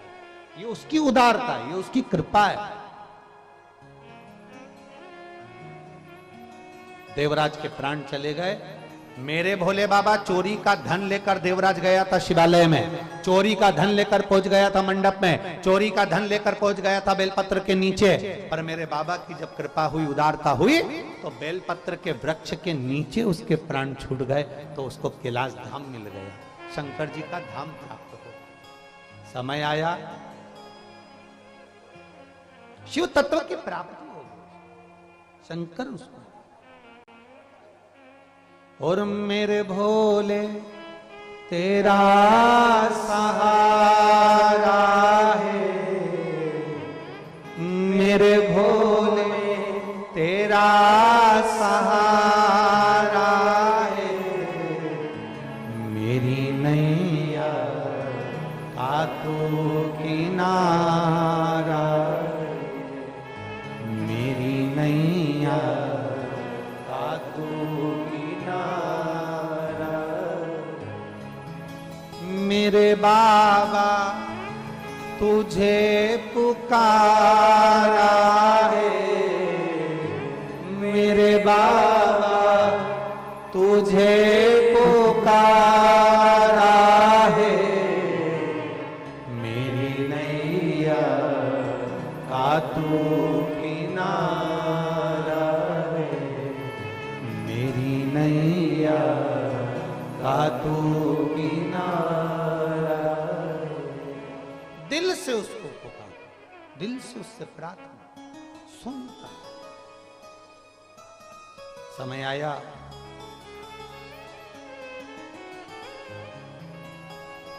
शिव तत्व की प्राप्ति, ओगरदानी की प्राप्ति। देवराज नंदी पर बैठकर जब चले, देवादिदेव महादेव से देवराज ने दो प्रश्न करे। दो प्रश्न देवराज ने शंकर भगवान से किए। दो प्रश्न शायद आप और हम भी करें महादेव के मंदिर में पहुंचकर दो प्रश्न। शिव के मंदिर में केवल जाकर जल नहीं चढ़ाना है, शंकर जी के मंदिर में बैठकर अपने बाबुल से, कौन है वो? आपका पिता, आपका बाबुल, मेरा बाबा, मेरा पिता।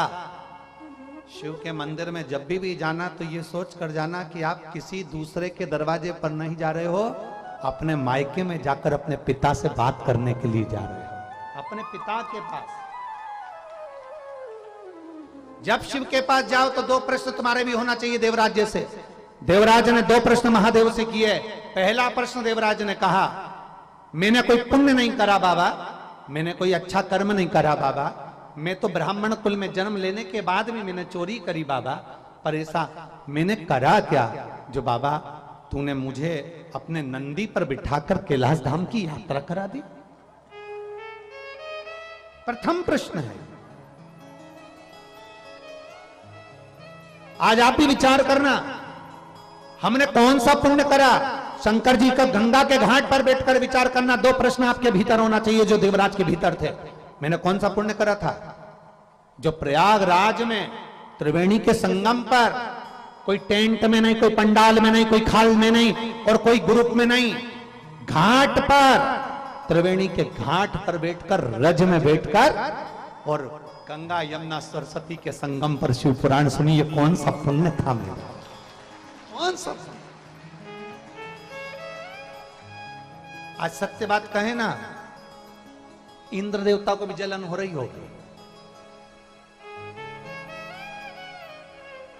आज इंद्र देव को भी जलन हो रही होगी, ईर्ष्या हो रही होगी इंद्र देवता को।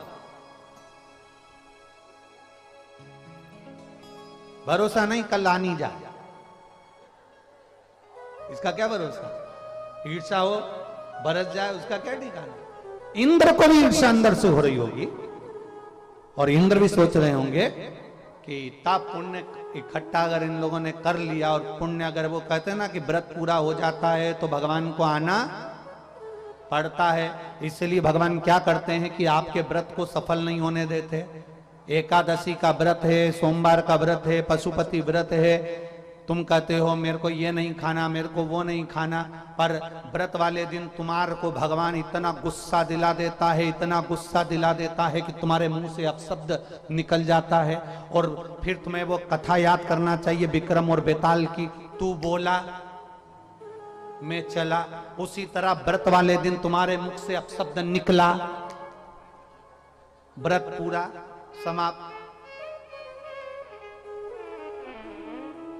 इसीलिए बहुत सोच समझ के व्रत करो। व्रत करो तो इतना याद करो कि हमें आड़ा टेढ़ा नहीं बोलना। कोई कितनी भी गाली दे देना, उस समय पे मुंह में साबूदाने की खिचड़ी धर लो और बोल लो। कोई कितना अंदर गुस्सा भी आ रहा है ना तो अपने आप को बोलना नहीं, बोला व्रत समाप्त। बोलना क्या किसको रोइए, जम के बोलो जरा, क्या किसको रोइए? आग लगे बस्ती में, अलमास आनंद में।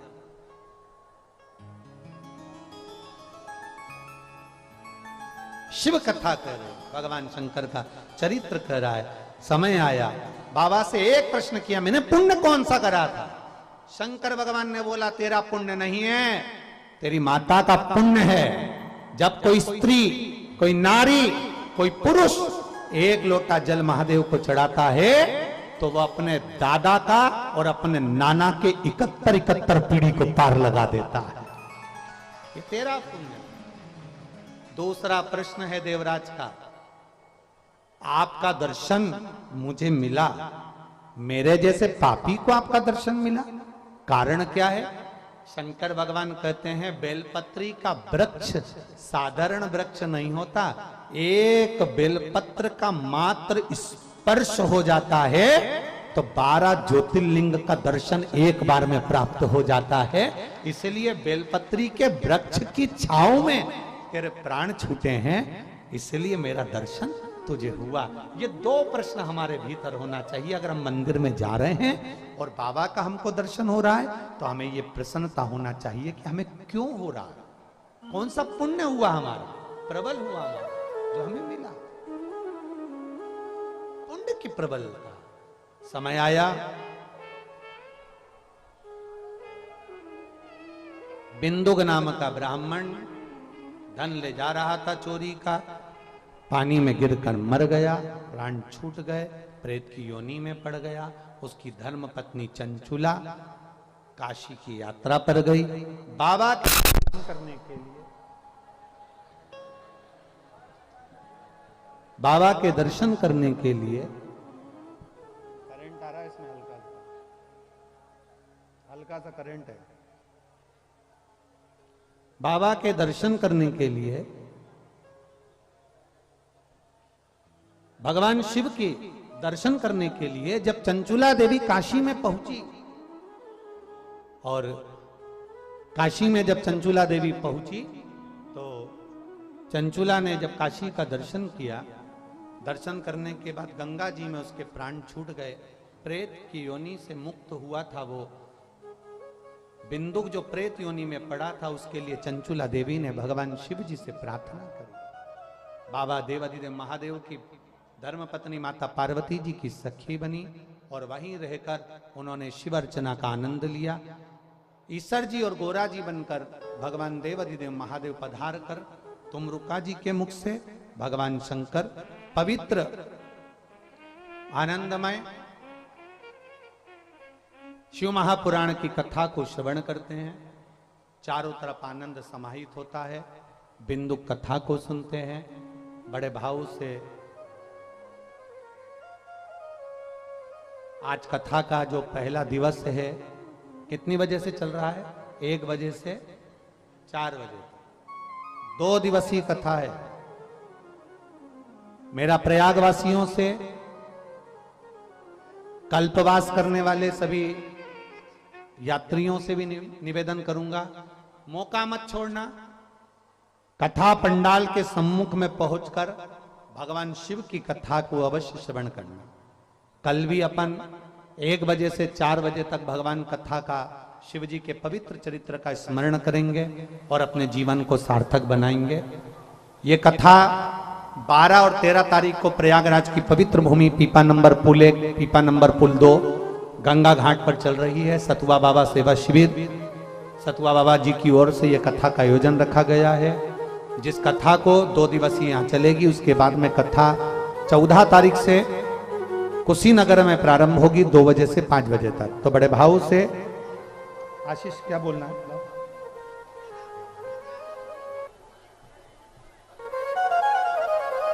बाबा की पवित्र कथा का लाभ आप और अपन सभी लेंगे। यहाँ पधारे हुए कथा मंडप में सभी संत, साधु, गुरुजन, महामंडलेश्वर, मंडलेश्वर, जो भी संत, साधु, गुरुजन, तपस्वी जन यहाँ पधारे हैं, सभी को प्रणाम करते हैं, नमन करते हैं, सभी संतों को नमन करते हैं। और